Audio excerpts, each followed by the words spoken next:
All right, levitating into unit number 5, sequences and series. This is, as I've alluded to, a short and sweet unit. I've cut out some things. It's going to be 4 lessons, 4 formula. It should be a mark boosting unit because normally you have to memorize the formulas, but obviously at home virtually you'll have the formulas to refer to right in front of you, so you just have to know how to use them. Our first lesson is going to focus on arithmetic sequences. Now, yes, maybe you're thinking, did he just say arithmetic and not arithmetic? It can be pronounced either way. I like arithmetic when it comes to this unit just because I feel like it flows off the tongue better, arithmetic sequences as opposed to arithmetic sequences. But to each his own. Our learning goals: recognize an arithmetic pattern and use the formula for arithmetic sequences.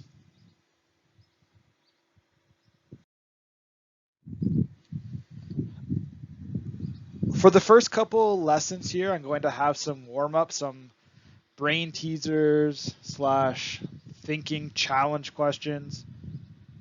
So our first warm-up here, part 1, I want you to fill in each blank. So I want you to try A, B, C, and D, and see if you can think of what the next 3 terms are for A, B, and C.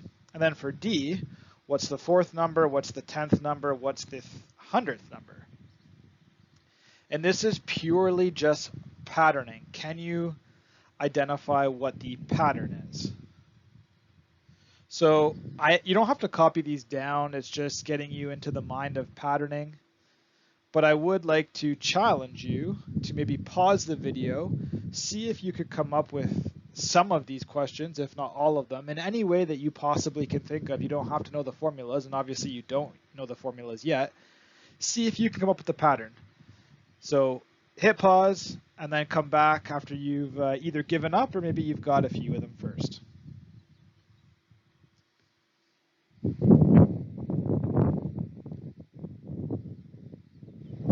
If you did hit pause, welcome back. Again, you don't have to copy these. This is just, can you come up with the pattern? So if I look at A, maybe you got this as your next 3 terms based off the pattern. 20, 24, and 28. B, your next 3 terms, 99, 108, 117. C, -1, -12, -23. D, the first question, what is the 4th number? 21. What is the 10th number? 51. What is the 100th number? 501.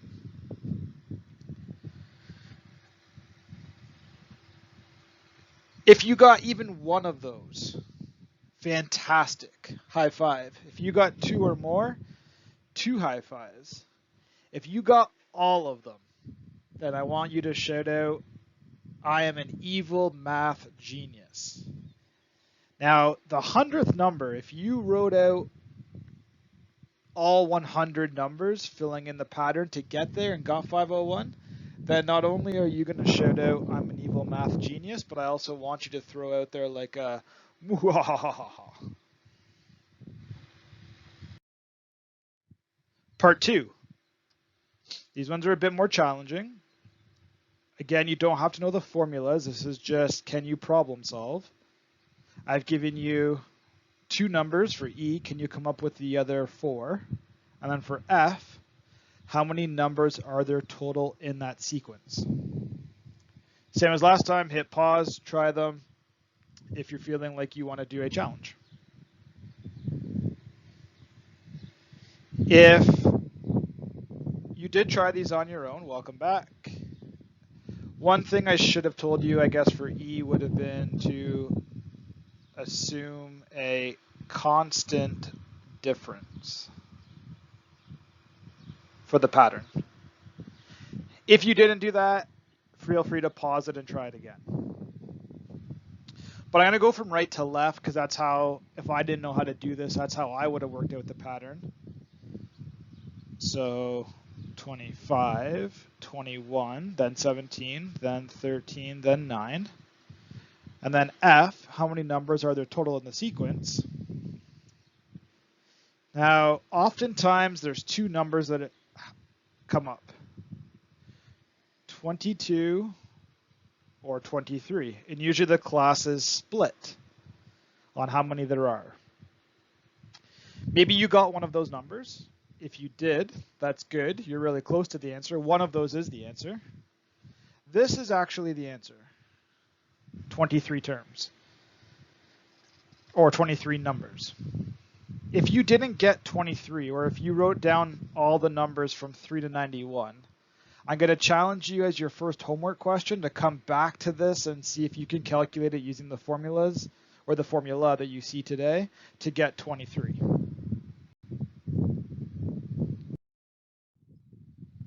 All right, enough of warm-ups. Now we're going to start copying stuff down. So what is an arithmetic sequence? It is a set of numbers arranged in some particular order where each number is the same difference away from consecutive numbers. Meaning each number is the same difference away from the one before it. Or you could think of it as you have to add or subtract the exact same number to each term to get the next term. The general formula. So I'm going to write out the general formula, and then I'll tell you what each one of these terms stands for. T with a subscript n equals A plus D, and then n minus 1 in brackets. Tn just stands for the nth term, so first term, second term, third term, and so on. A is your initial term. So the first term, so it could also be represented by T1. D is your common difference.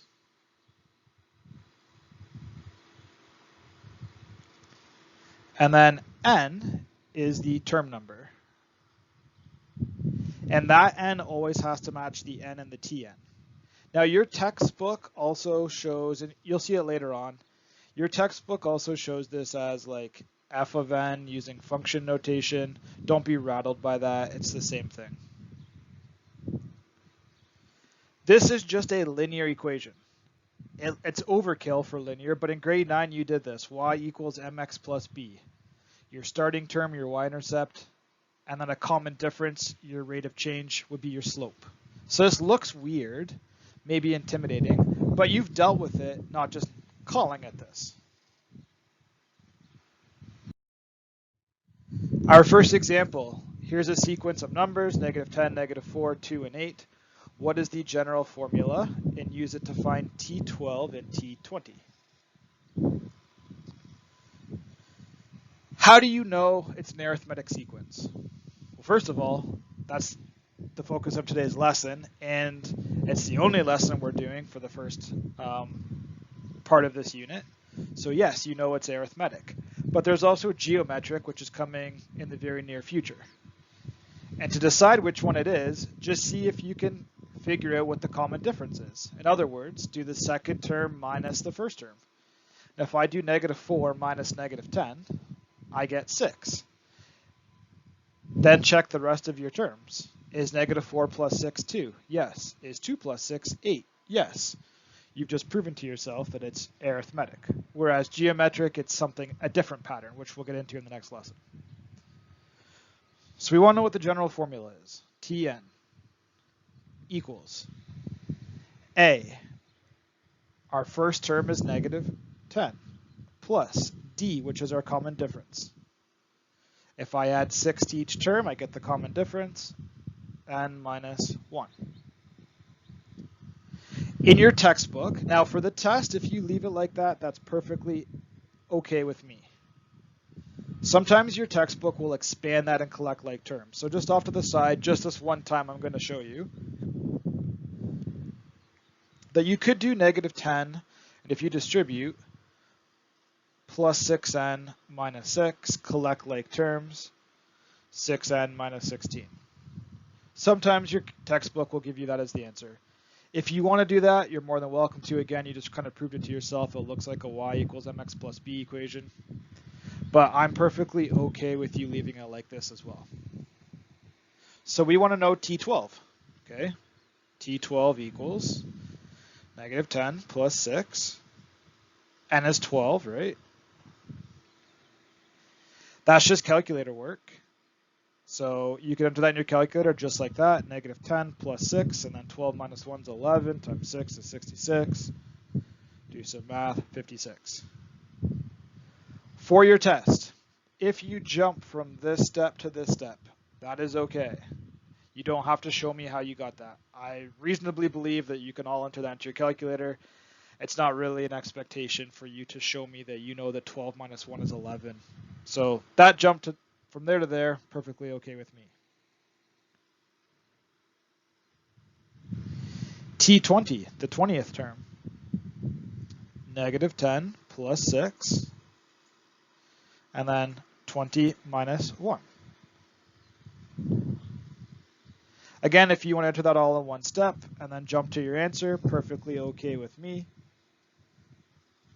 20 minus 1 is 19, times 6, 114, minus 10, 104.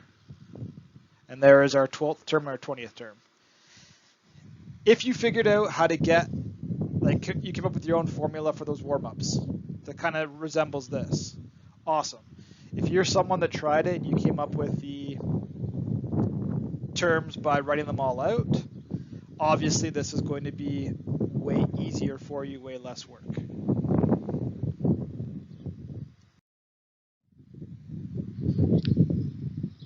Example 2, for an arithmetic sequence, T9 equals 68, T15 equals 44. What is the general formula? I like this question a lot. This is a very good problem-solving thinking question. Okay, so let's start here. We know that the 9th term is 68, so we can start here. T9 equals, I don't know what A is, I don't know what D is, and I know that N is 9, okay? I know T9 is 68, so this right here is 68. And 9 minus 1 is 8. So now you could write D8. That looks weird. Normally we put the coefficient out front of the letter, so plus 8D. Now I'm stuck.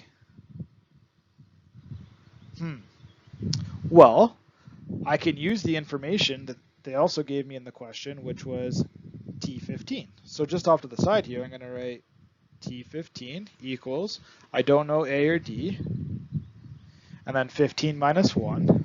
And I know T15 is 44. And 15 minus 1 is 14, 14D. This is just like a grade 10 question, solving linear systems. 2 equations, 2 unknowns, you're looking for the point of intersection. You could solve this using graphing, substitution, or elimination. This is best suited for elimination, so I'm going to do elimination, but it's really up to you what you want to do. To do elimination, I'm going to write both these equations, one under another. Remember, you draw that big, like elementary style equals line. And I can eliminate the A's, and I can eliminate the A's by subtracting. So I'm going to write a big subtraction sign here. And the reason why I'm subtracting is because A minus A is 0. 0A, they're gone, I've eliminated them. 68 minus 44 is 24. Don't bother writing 0A unless it makes you feel good. 8 minus 14, negative 6D, solve for D. Negative 6, divide both sides by negative 6. That means negative 4 equals D. So you've just come up with your common difference. I can take that and substitute it into either of my formulas. Let's say I'm going to substitute it into this one just because that's where I have room. So A plus 14 times negative 4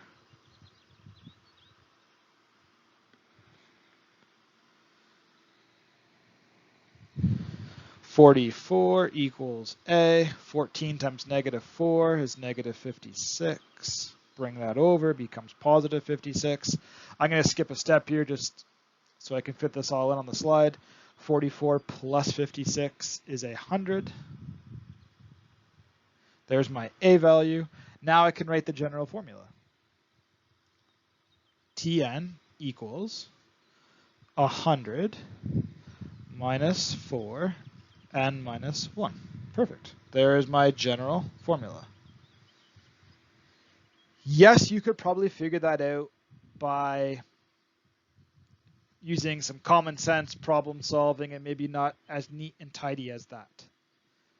For this question,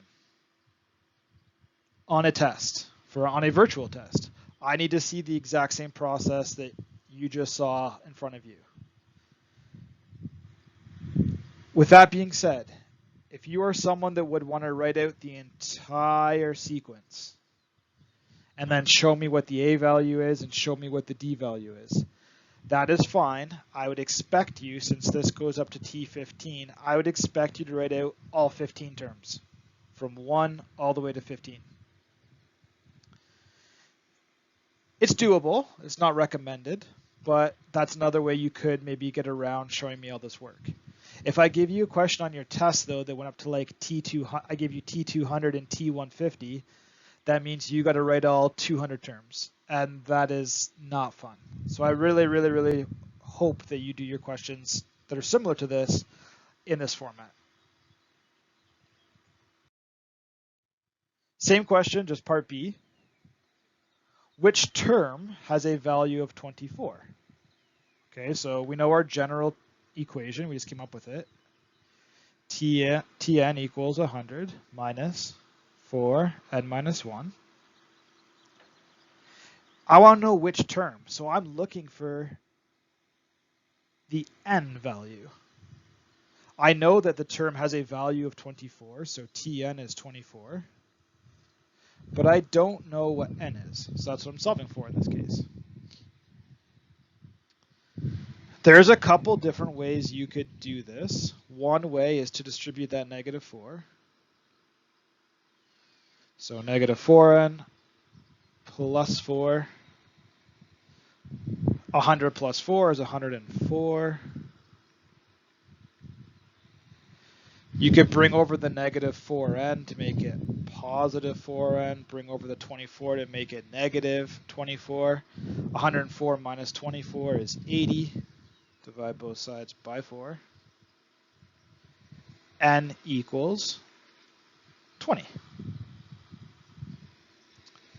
So therefore, which term has a value of 24? Therefore, T20 equals 24. Another way to do this, instead of doing the distributed property at this step, so I'm going to write or, would be to bring over the 100 first. So you could do 24 minus 100. I shouldn't write equals there. Arrow equals negative 4 n minus 1. And then do 24 minus 100 is negative 76 equals negative 4n minus 1. Divide both sides by negative 4. When you do that, negative 76 divided by negative 4 is 19. And those are gone, right? N minus 1. Bring over the negative 1. 19 plus 1 equals n. 20 equals n. Exact same solution. 20th term. It's up to you. You can pick distribute first, or you can do it the way that I just did it. Completely up to you. A quick built-in self-check. You should never get a decimal for this. So if you get a decimal for this, you've made a mistake. How is it, terms are whole numbers. How is it possible to get this is the 19.4th term? Doesn't make sense, right? So you have to get whole numbers for these. You're looking for the term number. How many terms in the sequence? 4, 15, 26, going all the way up to 125. I would like to challenge you to try this on your own. So hit pause, try it. It's just like the last example, and then come back for the solution. If you did pause, welcome back. Let's start here. Tn equals, I know what my a value is, it's 4. My common difference is 11, n minus 1. I don't know, I'm looking for n, how many terms. I'm looking for what this 125, that is the nth term. So I know that that last term is 125. I don't know what n is. It's completely up to you how you want to solve this. Distribute or bring stuff over. I'll switch back and forth. Last time I distributed first. Bring over the 4. It becomes minus. That's 121 equals 11 and minus 1. Divide both sides by 11. 11 equals n minus 1. Bring over the negative 1 plus 1. 12 equals n. So how many terms are in the sequence? There are 12 terms. If you want to distribute first, then obviously you could do the distributive way of solving that. If you did take me up on my challenge and you got that, awesome. Give yourself a virtual fist bump and explosion. Example 4. A company pays their employees a starting salary of $46,000 and increase the wages by $3,500 every year. If you make $102,000, how long have you worked at the company? So this is a word problem. We know it's arithmetic because you're going up by $3,500 every year. And we know what our starting amount is. It's $46,000. So start with our formula. Tn equals A, our starting term, $46,000, plus, they don't decrease your salary, they increase it. So by $3,500, and then n minus 1 years you've worked there. I don't know what n is. I'm looking for that. That's like my years. But I know that I make 102,000 in that nth year. So my Tn is 102,000.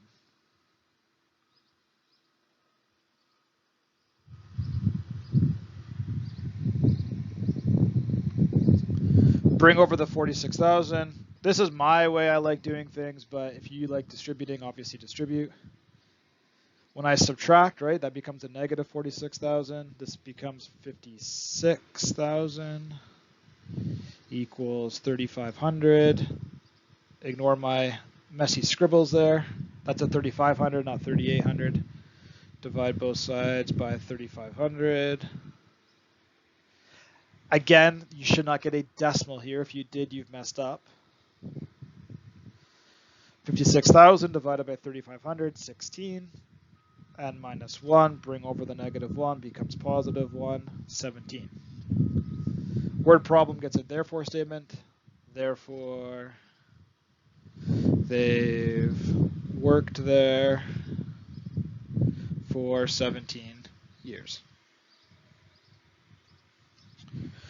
Not too bad, hopefully. Our last example, example 5.